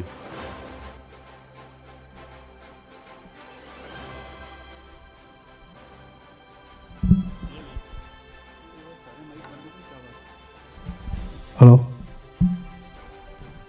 ऐसे कोई सवाल नहीं पूछ रहा हूं, माइक बंद मत करो। कुछ सवाल हैं जो पब्लिक के हैं और सचिन जी के माध्यम से आप तक पहुंचने वाले हैं, हमारा राइट? जी, और एक हमने गूगल फॉर्म डाला था जिसके जवाब में हमको कुछ सवाल मिले और उन सवालों को आज हम विनय जी के सामने पूछ रहे हैं। फास्ट रहेंगे ये। कंपनी में जैसे कई लीडर्स आपके सामने होते हैं, कुछ एग्जीक्यूटिव्स होते हैं, कुछ टीम लीडर होते हैं, कुछ सेल्समैन होते हैं, कुछ सैलरीड लोग होते हैं। आप उन लोगों को, नए लोगों को और लीडर्स को बड़ी जिम्मेदारी देने के पहले उसमें क्या महत्वपूर्ण क्वालिटी देखते हैं? जुनून, उसमें जुनून होना चाहिए, कुछ पाने की क्षमता होना चाहिए, बाकी तो सारी क्वालिटी आ जाएंगी। क्या बात है, क्या बात है। थोड़ा माइक कम कर दो, मेरे को आवाज़ कम है सुनने की, आपको अच्छा है, थोड़ा सा म्यूजिक कम बंद ही कर दो जी प्लीज। रियल मेकर का 2030 का विजन क्या है? इसमें नए लीडर्स, देखिए क्या होता है कि एक नया आदमी कोई आया है, उसको दिख रहा है यहाँ तो 20 लोग पहले से खड़े हुए हैं, मैं 21वां जाके लगूंगा, मैं 200वां आदमी होऊंगा, मैं 500वां आदमी होऊंगा। तो मेरे लिए, नए लीडर्स के लिए, पार्टनर्स के लिए, नए युवा जो आज इसमें करियर बनाने आए, उनके लिए क्या अपॉर्चुनिटी है? देखिए, सभी के लिए अपॉर्चुनिटी है, प्लेटफॉर्म है। मैं पहले ही कर चुका हूं कि हमने एक रोड बनाया और इसमें टोल टैक्स देके हर आदमी निकल सकता है। तो इसमें हर इंसान के लिए अपॉर्चुनिटी है, हर लीडर के लिए अपॉर्चुनिटी है, क्योंकि हमारी सोच छोटी नहीं है। अगर हमारी इंदौर बस की सोच होती तो इतने काफ़ी थे, पर हमारी इंडिया सोच है, तो इंडिया के लिए हमको 1000 लीडर चाहिए। क्या बात है। तो 1000 लीडरों की है और 1000 लीडर से 1 लाख लोगों तक हमको पहुंचना है। मेरा विजन ही है कि हम 1 लाख लोगों का जीवन बदलेंगे, वो स्वरोजगार, रोजगार, एकेडमी पर 1 लाख लोगों तक हम पहुंचेंगे और 100% पहुंचेंगे। इस साल में 100 लोगों की लीडरशिप टीम खड़ी करना चाहता हूं। बहुत बढ़िया। तो बहुत लोगों के पास अपॉर्चुनिटी है और हर विभाग में है। विभाग से ही जुड़ा हुआ अगला सवाल है, जैसे कि यहाँ पर मैं समझता हूँ करीब करीब हर फील्ड से लोग हैं जो किसी ना किसी फील्ड से आते हैं। क्या आपका विजन रियल एस्टेट तक सीमित है? अगर कोई व्यक्ति के पास में कोई विजन है, कोई स्किल है, कोई प्लान है, कोई वेंचर आइडिया है, तो क्या रियल मेकर उसके साथ पार्टनरशिप करेगा, या जैसे शार्क टैंक में होता है ना कि विनय सर ये मेरा आइडिया है, क्या आप इस पे काम करेंगे? 1000%। आपने देखा अभी हमने रियल मेकर एकेडमी शुरू किया, ये रियल एस्टेट से हटके एजुकेशन क्षेत्र में गए। हम रियल टेक के नाम से एक बहुत बड़ी डिजिटल कंपनी शुरू करने वाले हैं। आने वाले 3 महीने के अंदर आपको टेक बेस्ड कंपनी और इंदौर में सबसे बेहतर डिजिटल और टेक्नोलॉजी काम करने वाली। Hello check. आपको आने वाले 3 मंथ में ये दिख जाएगी। और किसी के पास बेहतर आइडिया हो, कुछ करने की क्षमता हो, तो वो मेरे साथ आ सकता है। जैसे आदरणीय जिनेश्वर जी जैन ने आज रेयर करा, रेयर में जिनेश्वर जैन जी और सतीश शर्मा जी और हमारे ओपेन जी, हमारी कंटिन्यू, हम ये रेयर एक दिन का प्लान नहीं है, रेयर हम 3 साल से प्लान बना रहे। इसके लिए हमको एक सही लीडर की तलाश थी, क्योंकि सारे काम मैं कर नहीं सकता हूँ, मैं सोच सकता हूँ और किसी को काम दे सकता हूँ और उसके साथ पार्टनरशिप कर सकता हूँ। करने वाला चाहिए, पैसा भी मैं लगाने को तैयार हूँ, पर उसके अंदर जुनून होना चाहिए, जिद होनी चाहिए और पूरी जवाबदारी लेनी चाहिए उसको कि मैं ये काम कर दूंगा। तो मेरे पास स्वागत है और भी रियल एस्टेट से हट के भी। अगले सवाल का जवाब करीब करीब मुझे मिल गया है कि 2030 में जो लोग आपके विजन का हिस्सा बन सके उनमें कौन सी क्वालिटी चाहिए? जुनून, जवाबदारी और आत्मविश्वास, विजन, ये सारी चीज़ें करीब करीब आप बोल चुके हैं। अभी मैं आपसे अगला सवाल जो करने जा रहा हूँ कि किस तरह के लोगों के काम को आप सबसे ज़्यादा अप्रिशिएट करते हैं? रिजल्ट उससे मिले, लॉयल्टी उससे मिले, डिसिप्लिन उससे मिले? वैसे मैं तीनों करता हूँ। अगर ये तीनों ना हो, भैया माइक बार बार बंद कर रहे तो मुझे लगता टाइम हो गया, उनका टाइम फिक्स था, अपन टाइम के ओवर टाइम बात कर रहे हैं। हेलो हेलो हेलो, ये अंशुल जी आपका म्यूजिक आज इवेंट कंपनी बदलनी पड़ेगी। आप उधर आ जाओ सर। हेलो हेलो हेलो, हाँ अभी चलेगा अभी। अब मुझे लगता है टाइम, इन्होंने टाइम सेट कर रखा था 8:30 का और ये टाइम हो चुका है, तो अभी चले जी। प्लीज आपका कंटिन्यू। क्या आपने पूछा तो था? मेरा सवाल था कि किस तरह के लोगों को सबसे ज्यादा अप्रिशिएट करते हैं? मेरे लिए रिजल्ट, लॉयल्टी या डिसिप्लिन? तीनों होना चाहिए। देखो, डिसिप्लिन भी होना चाहिए, ईमानदारी भी होना चाहिए और रिजल्ट भी होना चाहिए। अगर ये तीनों मिसिंग है तो अपना रिजल्ट या अपन बहुत बड़ी सफलता हासिल नहीं कर सकते। तीनों जरूरी है, लेकिन सबसे ज्यादा जरूरी है ईमानदारी, लॉयल्टी। पहले ईमानदारी, बाद में दुकानदारी, तो ये बहुत जरूरी है। अभी आपने 2020 से अपनी जर्नी शुरू की थी, जहाँ तक मुझे याद है। आपके पहले आरएनआर में था, आपने बताया कि कंपनी का नाम पहले रजिस्टर्ड किया, रख लिया था, रजिस्टर्ड बाद में हुआ था, मुझे याद है, जो अपने डीपीएस के पास में कार्यक्रम किया था आपने। यस। और उस समय आपने जो विजन देखा था, उसमें से कितना विजन अभी, कितने % कह लें, या कितना विजन अभी सक्सेस हो चुका है? जो हम सपने देखते थे वो सब कुछ अचीव हो रहा है और जो आगे देख रहे हैं वो सब कुछ अचीव होगा। जो हमने देखे थे वो सारे सपने हम, आवाज तो आ रही है ना मेरी? आवाज तो बुलंद है। क्या कर रहे हो?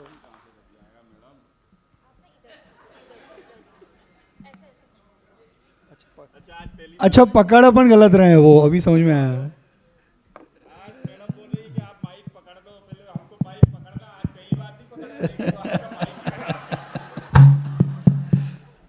सर वो ये माइक बराबर है, आपका माइक अब नहीं चाहिए, हम डायरेक्ट ही सवाल की जवाब देंगे। नहीं, आप बंद होगा तो मैं चला जाऊंगा।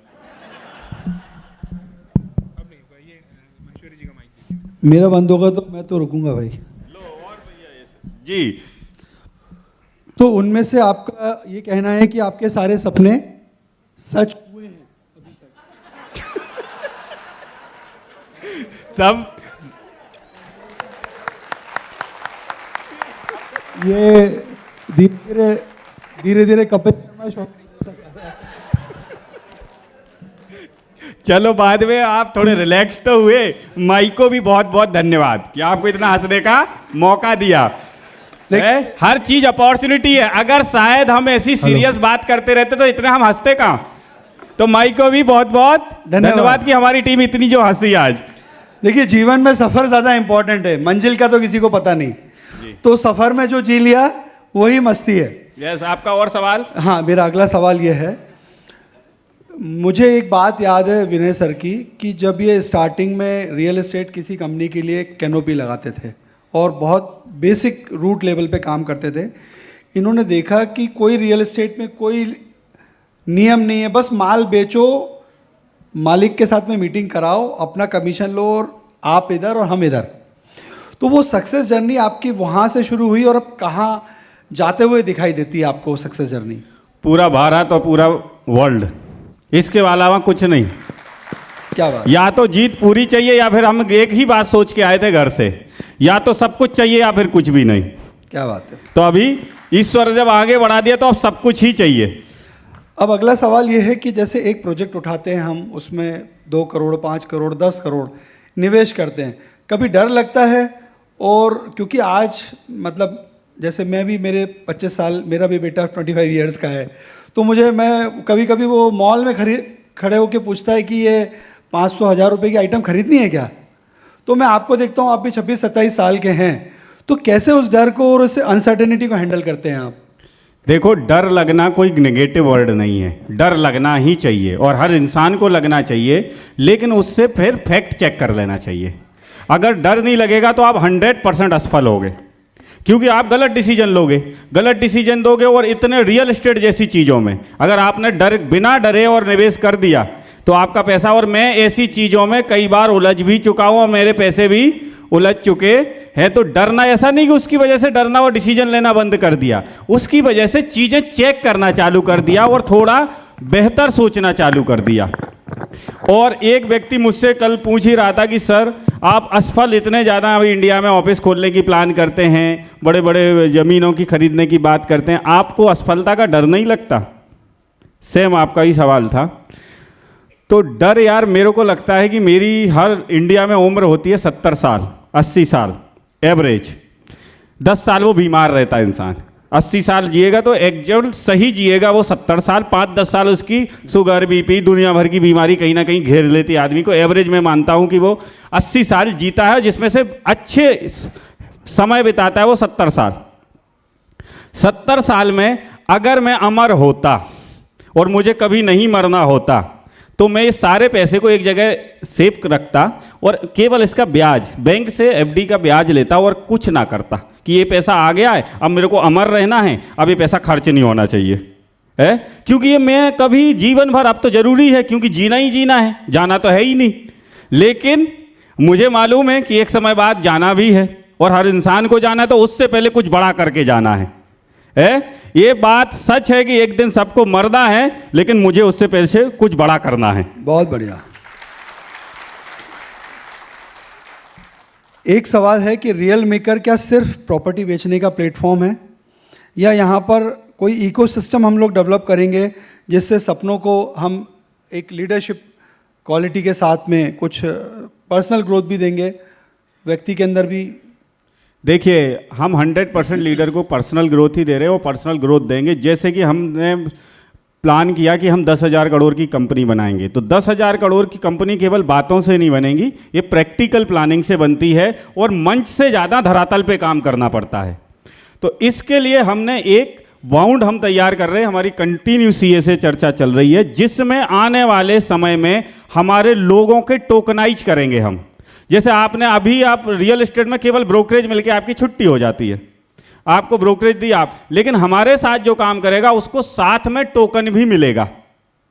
और वो टोकन की वैल्यू आज के समय में क्या है और जिस दिन ये कंपनी का आईपीओ लॉन्च होगा उसका टोकन कहां पहुंच जाएगा। तो केवल वेल्थ कंपनी की नहीं, जितने लोग यहां परमानेंट काम करेंगे वो सब चाहेंगे कि ये कंपनी बहुत जल्दी 10,000 करोड़ की बने, क्योंकि जो मेरे पास जितने टोकन हैं, इन टोकन की भी वैल्यू, शेयर की भी वैल्यू बढ़ने वाली है।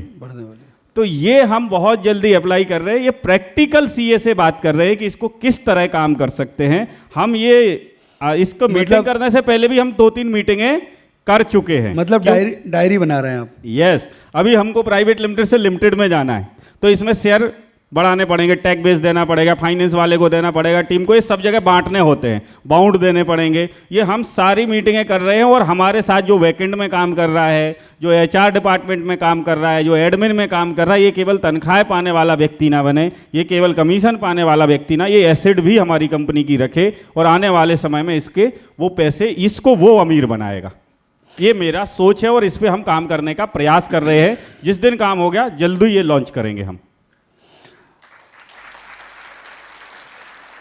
आप बार बार ओनरशिप की बात करते हैं, तो आपके हिसाब से एक एम्प्लॉई और एक ओनर के माइंडसेट में सबसे बड़ा फ़र्क क्या है? मतलब हमारे यहाँ दोनों तरह की टीमें हैं, तो उसका थोड़ा फ़र्क आपके हिसाब से क्या है? वो ओनर हर काम को अपना समझता है, भावना ही ओनर बनाती है। हमारे यहाँ हम देखते हैं कई लोग कोई मैनेजमेंट देते हैं तो वो निभाते ही नहीं हैं, उनको बार बार देने के बाद भी निभाते नहीं हैं, और कई लोगों को देते भी नहीं है तो वो निभाते हैं, क्योंकि वो ओनर, मुझे लगता है नहीं, ईश्वर ने उनको ओनर ही पैदा किया है, लेकिन वो गलती से कहीं ना कहीं अभी एम्प्लॉय बहुत जल्दी ओनर बन जाएंगे। ये एक सोच है, ओनर कोई व्यक्ति किसी जगह, ये सोच है, वो हर काम को अपना समझता है, एक ना एक दिन वो ओनर बनेगा, चाहे उसी ऑर्गेनाइजेशन में बने चाहे, लेकिन उसकी ये भावना ही उसको ओनर बनाएगी। दो लोग थे, एक ही कंपनी में काम करते थे, एक बार गलती से जल्दी निकल आए और लाइट चली गई तो लाइट बंद करना भूल गए, रास्ते में गए, थोड़ी देर आगे चले, दोनों ही ऑफिस बॉय थे, रास्ते में आगे चले तो लाइट आ गई, एक को याद आया कि यार स्विच तो गिराना, पूरा ऑफिस का पंखा फैन एसी सब चलता रहेगा। अरे एक बोले अपने बाप की कंपनी है क्या, अपने को क्या करना, सुबह भी तो खोलते भी तो अपन ही है, कोई तो आता नहीं। अरे बोले नहीं यार ऐसा नहीं, अपनी कंपनी है, कहीं ना कहीं ये लाइट बिल एसी वेसी सब चलता रहेगा। एक नहीं माना, बोले मैं नहीं जा रहा हूँ, तू बड़ा उनका है और दिन रात बातें ही तो सुननी पड़ती, मैं तो जा रहा हूँ, तू उनका ओनर बना रहे। एक लौट गया, एक समय हुआ है कि वो बिछड़ गए, एक ने नौकरी छोड़ दी, एक ने, पर 10 साल बाद मिले तो एक व्यक्ति जब उससे जो दूसरा वाला मिला ना, वो एक बहुत महंगी कार से उतरा और उससे जब मिला, अरे भाई तू यहाँ क्या कर रहा है, समोसे की दुकान पे। अरे बोले नहीं यार मैं तो वहाँ ऑफिस बॉय छोड़ दिया तो समोसा पकड़ लिया था तो यहाँ हूँ। और बोले तू क्या, बोले मैं तो हेड बन गया हूँ वहाँ का, वो एक कंपनी ने गाड़ी गिफ्ट की मुझे। बोले तू कैसे बन गया यार हेड, बोले याद है तेरे को एक कहानी, भली अपन ऑफिस बॉय थे, मैं तब भी वहाँ का ओनर था और तू तब भी ऑफिस बॉय ही था। माइंडसेट का फर्क है, माइंडसेट, सारा खेल माइंडसेट। राइट। क्या आने वाले समय में रियल मेकर इंडिया का tech driven real estate brand बनने की तरफ काम कर रहा है? 101% टेक के बिना हम कोई भी सफलता अर्जित बड़ी नहीं कर पाएंगे। इसीलिए रियल मेकर ने, मैं अपने स्वप्निल जी थे अभी, तो मैं कहता हूँ ईश्वर का बहुत बहुत धन्यवाद कि मुझे इतना सोचने का समय दिया अभी रियल,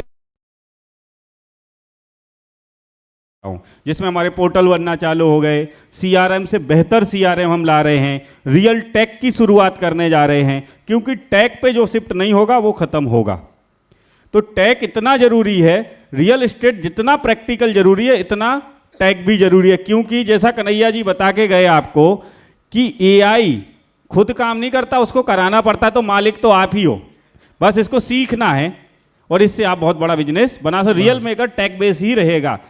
मैं 1 साल में गारंटी देता हूं, जो आपके पास पे आउट भी आता है ये सब कुछ टेक बेस आएगा, आपकी सब कुछ टेक पे हम करने को, इसका डॉक्यूमेंट भी रेडी हो चुका है, फाइनलाइज हमारी डील चल रही, बहुत बड़ी कंपनी से बहुत बड़े रूप में हम पोर्टल बना रहे और बहुत बड़ी फंडिंग लगा रहे। एक छोटा सा आंसर आपसे चाहूँगा कि आने आपकी नज़र में सबसे बड़ा एसेट क्या होगा, लैंड, डाटा, नेटवर्क या ट्रस्ट? ट्रस्ट और लोग। ट्रस्ट और लोग। आप बार बार कहते हैं, जैसे हमारे रियल मेकर का टाइटल है कि रियल मेकर है तो भरोसा है, इस भरोसे को बनाए रखने के लिए कंपनी किन प्रिंसिपल पर काम करती है? हर चीज़ पे काम कर रही है, हम में भी बहुत गलतियां हैं, हमको ये मालूम है, उन गलतियों की हम लिस्ट बना रहे हैं और जितनी जल्दी हो उन गलतियों को बाहर कर रहे हैं, चाहे वो सिस्टम में हो, चाहे वो लोगों में हो, चाहे वो हम में हो। अगर वो सारी गलतियां, तो ये जो रियल मेकर है भरोसा, हम इसको जीते हैं, बोलते नहीं। कुछ लोग बोलते हैं, कुछ लोग जीते हैं। मुझसे जानबूझ के कोई गलती नहीं होती, अनजाने में होती हो तो आप सब माफ़ करना, लेकिन मैं जानबूझ के कोई गलती करने का प्रयास नहीं करता हूं, और गलती से हो भी गई गलती तो उसको रिपीट करने का प्रयास, क्योंकि मैं भी पहली बार ही परिचित होता हूं उस गलती से, क्योंकि मैंने कभी एक जीवन जी के नहीं सीखा कि मैं 60 साल 70 साल से भगवान ने मुझे बैक भेज दिया कि चलो फिर से 28 साल 27 साल के बन जाओ फिर जियो। तो पर जो 60 साल के उनसे पूछ लेता हूं तो वो गलतियां होने के चांसेस कम हो जाते हैं। हमारे समोता जी बैठे हुए हैं, हम बहुत सब सारी इनसे बातें करते हैं, हमारे शर्मा जी बैठे हुए हैं, हमारे साथ साहब बैठे हैं, अभी कुछ हमारे साथी थे वो चले गए। इस सच बताऊं तो इन सब का बहुत योगदान है, जो मुझसे बड़े हैं और वो मुझे मार्गदर्शन। मुझे याद है एक बार विनय जी ने बहुत अच्छी बात बोली थी कि मैं वाशने जी को, शर्मा जी को, ये सीनियर लोगों को साथ में क्यों रखता हूँ, बोले मैं अभी युवा हूँ, कहीं मुझसे जुनून में कोई गलती ना हो जाए, कभी मुझसे ऐसा ना हो जाए, तो मैं अपने साथ में ऐसे सीनियर मेंटर्स के रखता हूँ कि अगर मैं कहीं गलत कर रहा हूँ तो ये लोग मुझे टोक दें। तो ये बहुत बड़ी बात है कि कोई आदमी खुद पर नियंत्रण रखने के लिए, अंकुश रखने के लिए लोगों को अपने साथ में टीम में शामिल रखता है, मेंटर्स को। और आज का आखिरी सवाल, अब ये बड़ी आश्चर्य की बात है कि आप खुद इतने युवा हैं, लेकिन मैं आपसे युवाओं को संदेश देने के लिए बोल रहा हूँ कि एक साधारण सी लाइफ आदमी सोचता है, एक गाड़ी, घर, है ना, छोटा सा परिवार, इससे आगे का विजन किसी का नहीं है। मतलब एक हैप्पी फैमिली से आगे जो एक बड़ा करना है कुछ जीवन में, वो कैसे करना, उसके लिए क्या करना, आपका क्या संदेश है आज के युवाओं के लिए? देखिए, मेरा कहना है कि आपका अगर गाड़ी, घर और ये सारी चीज़ें नहीं हैं तो ये सपना बिल्कुल बनाना चाहिए। सबसे पहले वो टाइमलाइन बनाना चाहिए, इनको ख़त्म कर दो। इसके बाद किसी मिशन पे काम करो, उसका मजा ही अलग है। अगर मिशन पे आप काम नहीं कर पाए, ज़रूरत के लिए काम करते रहे, तो बहुत ही मतलब वो ज़रूरत भी पूरी होगी पर आपकी 50 साल 60 साल या उसके भी बाद। पर मिशन के लिए काम करोगे तो बहुत जल्दी ज़रूरत पूरी हो जाएगी। जो आप ज़रूरत, छोटी सोच और पाँव की मौज जीवन में आगे बढ़ने से रोकती है। और आपने कहा कि आप बहुत युवा हैं, तो मैं बोलता हूँ मैं 87 साल का हूँ। क्यों हूँ? क्योंकि जैसे इनकी एज है और मेरी एज दोनों की जोड़ लो, अनुभव उतना ही हो गया। सही सामने बैठे है तो हम दोनों की एज जोड़ो। तो मैं भोपाल में भी मेरे पैनल डिस्कशन में पूछा कि सर आप तो बहुत युवा हैं। मैंने कहा किसने बोला? जैसे शर्मा जी बोलते हैं कि मैं बहुत यंग हूँ और मैं बोलता हूँ मैं बहुत बुजुर्ग हूँ। क्यों? क्योंकि उनसे बस बात करता हूँ। तो हम 87 साल की सोच को लेकर चलते हैं कि कोई मिस्टेक, पर जुनून 27 साल का साथ में लेके चलते हैं। अब आज का आखिरी सवाल, सबसे खतरनाक, जो मेरा पर्सनल सवाल है, एजेंडे में नहीं था। आप शादी कब कर रहे हैं?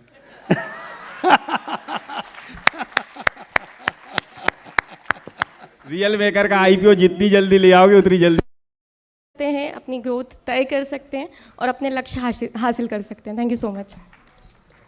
ऐसा आगे बढ़ाते जाओ। इनको शेयर मिलना चाहिए कि नहीं? जी प्लीज। जब मैं रियल मेकर में आई थी, मैं एक नॉर्मल सी इंटीरियर डिज़ाइनर थी और मेरी सोच भी वही थी और मैं उसमें बहुत संतुष्ट थी। बट सर से मैं मिली तो मैंने बहुत बड़ा विज़न सोचा और मुझे पता नहीं है मैं कर पाऊँगी या नहीं, पर मैं पूरी कोशिश करूँगी।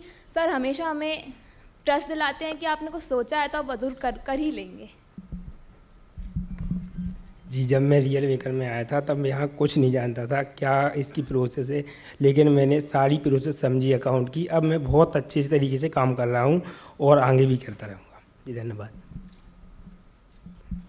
रियल मेकर एक बहुत ही अच्छा प्लेटफॉर्म है। यहाँ पे बहुत सारे लोग ऑलरेडी वर्किंग कर रहे हैं और विनय सर का जो विज़न है उसके अकॉर्डिंग अगर हम लोग देखते हैं तो ये एक बहुत बड़ा ऑलरेडी ब्रांड बन चुका है और नेक्स्ट 5 इयर्स में इसका जो स्कोप है 2030 तक अगर वो कंप्लीट हो गया तो इंडिया में रियल मेकर को कोई डिफीट नहीं कर सकता है।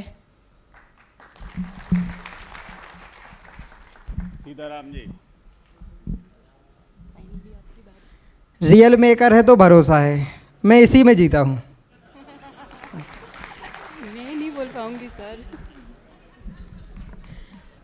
Thank you so much sir, first of all तो मुझे इस प्लेटफॉर्म पर आने देने के लिए। और अभी मैं अपने पूरे डेडिकेशन के साथ पूरा वर्किंग कर रही हूँ और आगे ग्रोथ करने के लिए इस इंडस्ट्री में आई हूँ। Thank you so much.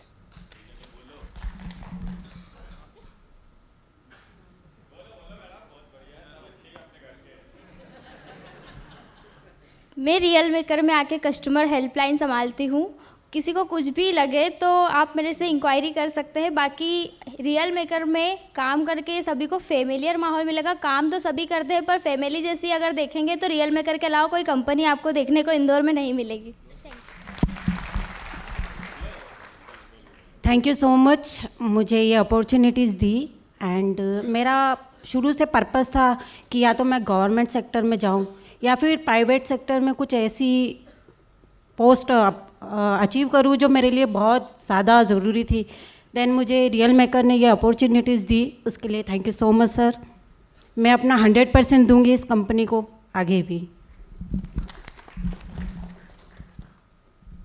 Hello, एक ही बात बोलना चाहता हूँ, रियल मेकर है तो भरोसा है।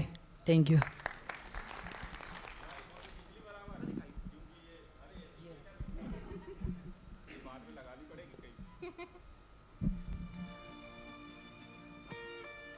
चलिए एक बार साथ में बोल सकते, रियल मेकर है तो, रियल मेकर है तो। हमारे बहुत सारे योद्धा बैठे हुए हैं सेल्स वाले, तो एक बार हम उनको भी, देवास टीम आई हुई है, एक हमारी शिवानी मैडम जो बिल्कुल सेल्स में सबसे आगे बोलता है। कौन बोलता है कि तुम्हारे हमारी छोरियां क्या छोरों से कम है क्या? तो ये रियल मेकर में आपको कभी भेद नहीं मिलेगा, एक से बढ़ के एक टारगेट लेते हैं और ये लोग अचीव करते हैं।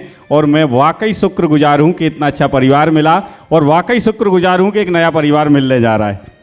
तो सर थैंक यू के लिए आपने बोला, तो जिन्होंने टारगेट अचीव किया है अभी विदेश यात्रा वाला, क्या एक बार उनको बुला लें स्टेज पर? बिल्कुल, यस। जिन्होंने फॉरेन ट्रिप अचीव की हुई है जी, thank you so much to all of you, thank you so much. यहाँ देखिए, सपने देखे नहीं पूरे किए जाते हैं।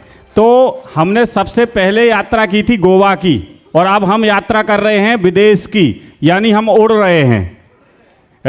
पहले चल रहे थे और अब उड़ रहे हैं, और हम कहाँ जा रहे हैं? विदेश जा रहे हैं, और वो विदेश कौन कौन जा रहा है उसके बारे में आपको बताया जाएगा। Thank you. नहीं सर, जिन्होंने फॉरेन ट्रिप अचीव करी है, मैं उन सभी लोगों से गुजारिश करूंगा कि प्लीज़ आप स्टेज पर आएँ, और आपकी वजह से तो ये अचीवमेंट हुआ है सर। आप अगर नीचे चले जाएंगे तो कैसे? फॉरेन ट्रिप अचीवर जितने भी हैं, शिवानी मैम हैं, नवीन गाडगे जी हैं, राजेश सूर्यवंशी जी हैं, मुझे एक एक का नाम नहीं बोलना पड़े, आपको पता है कि आप विदेश जाने वाले हैं, तो आप आ जाओ, आ जाइए सारे मेंबर्स। ये जी, शर्मा जी प्लीज, दिनेश जी, विक्रम जी, नहीं जा रहे हो क्या? आइए आइए, स्वागत है आपका भैया। और एक हमारा इन सब का वीडियो भी देख के जाना, इनने प्यारा सा आपके लिए वीडियो बनाया। Thank you.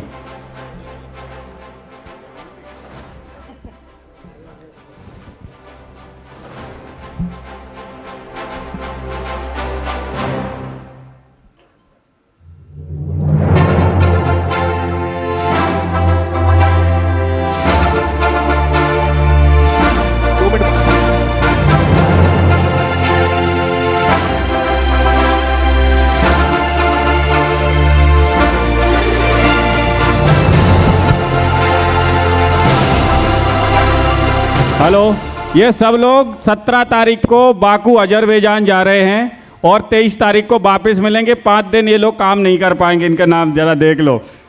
तो जो भी इनसे काम करा ला पहले ही करवा लेना। चलिए, थैंक यू। और बाद में हमारा पूरा ग्रुप की एक फ़ोटो आएगी, एक वीडियो बनाया टीम ने, उसको ज़रूर देखना। और बाद में शर्मा जी धन्यवाद करेंगे सबका। Thank you. Thank you so much sir, thank you so much, thank you. जाने का मैं इसलिए कह रहा हूं क्योंकि जो वीडियो में हमने मेहनत करी है वो सामने से अगर आप बैठ करके देखेंगे तो हमें खुशी होगी इस बात की, और अगर स्टेज पर रहेंगे तो नहीं देख पाएंगे। सो अब जो मेंबर्स हैं जो वाकई रियल मेकर के साथ जुड़े हुए हैं, जिनके वैसे तो सभी के अंदर ओनरशिप वाली भावना है, बट फिर भी कुछ लीडर्स हैं जिन्होंने बहुत कुछ अचीव किया है, उनका एक शॉर्ट वीडियो यहाँ पर है, तो आइए हम सभी देखते हैं। Now please play the video.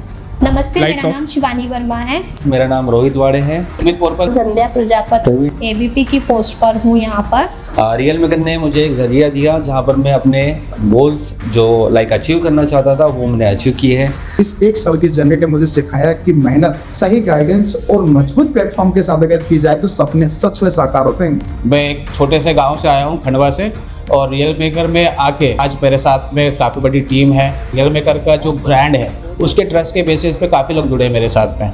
मैं रियल मेकर में अभी ज्वाइन हुई हूँ। किंग स्टेट में 8 प्लॉट भी सेल कर रहे हैं। हाय, माय सेल्फ मुकेश मल्होत्रा। मैं सतीश यादव, और 2 साल में मैंने जो भी सपने देखे थे ऑलमोस्ट सारे मैंने अचीव किए हैं। The turning point of life happened when I met with the dynamic personality called Mr. Vinay Yadav ji, and he influenced me with this growth idea of the company and Vision 2030, expanding 30 different locations across India. So that's what I joined this company.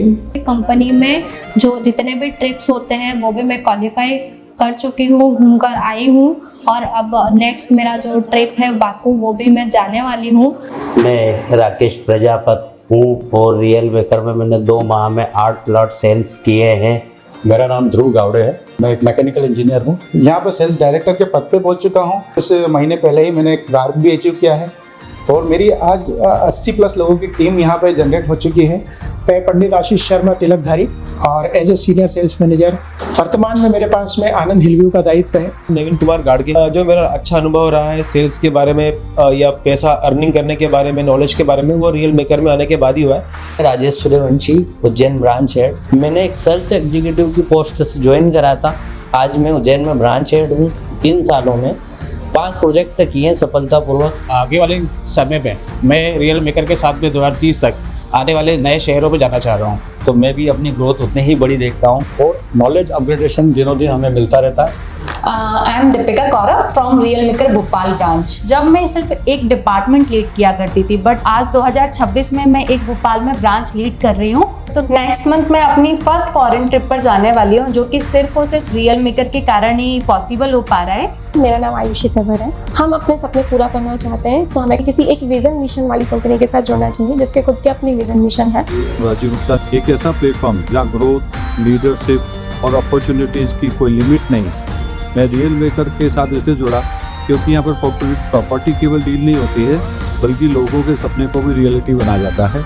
मैं संतोष त्रिवेदी, एकमात्र company Indore की ऐसी है। इस platform के through आप अपने जो सपने को पूरा करना चाहते हैं, आप जो अर्निंग करना चाहते हैं और आप अपने जो बिजनेस को अचीव करना चाहते हैं, वो आप इस कंपनी के थ्रू अचीवमेंट कर सकते हैं। मेरा नाम उपेंद्र प्रसाद शर्मा है। यहाँ पर आपको एक्सप्रेस करने की पूरी अपॉर्चुनिटी मिलती है और मुझे अभी अपॉर्चुनिटी मिली है कि मैं भोपाल ब्रांच देख रहा हूँ। मैं शिव कुमार वार्षिक, वर्तमान में मैं देवा सिटी हेड हूँ। यहाँ जो मेरे साथ काम कर रहे हैं करीब 50 लोग हैं। रियल मेकर की ट्रेनिंग, रियल मेकर का व्यवहार, यहाँ सभी जो टीम भावना से काम करते हैं वो बहुत ही अद्भुत है। मित्रों, मैं सतीश शर्मा, एक रियल्टर, जैसे 40 साल का अनुभव, एक रियल एस्टेट कोच, और रियल मेकर का ये प्लेटफॉर्म मुझे अवसर देता है नई पीढ़ी के उन लोगों को रियल्टर बनाने में। आप किस बात का इंतजार कर रहे हैं?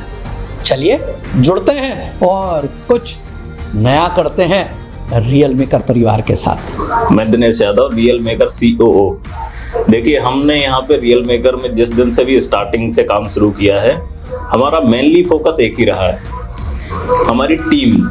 एक अच्छा बिजनेस खड़ा होता है एक अच्छी टीम से। रियल एस्टेट एक ऐसा सेक्टर है जो कि बहुत ही अनऑर्गेनाइज तरीके से चलता है टियर 2 सिटीज में। इसको हमने ऑर्गेनाइज करने का काम किया है, इसमें हमने हायरार्की सेट की है। इस तरह का हमारा एक सिस्टम है जो कि रियल मेकर को दूसरी कंपनीज के कंपैरिजन में अलग बनाता है। रियल मेकर नई नई ब्रांचेस खोल रहा है, नए नए एक्सपेंशन की तरफ बढ़ रहा है, तो आप भी हमारे साथ जुड़ नए सफर की शुरुआत कर सकते हैं। रियल मेकर जिस तरह से बढ़ रहा है वैसे आप भी बढ़ सकते हैं। हमने जो सीखा है वो हम आपको भी सिखा सकते हैं। Thank you.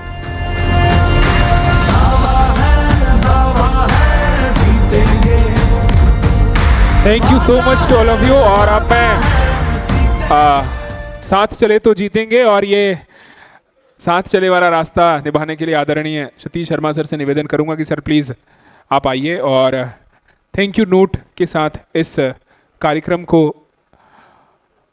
एक बेहतरीन समापन दीजिए। All real maker team, all cities, Jain, Dewas, Bhopal, Ratlam, सभी शहर के जो मेंबर्स हैं रियल मेकर के, वो प्लीज स्टेज पर आ जाइए।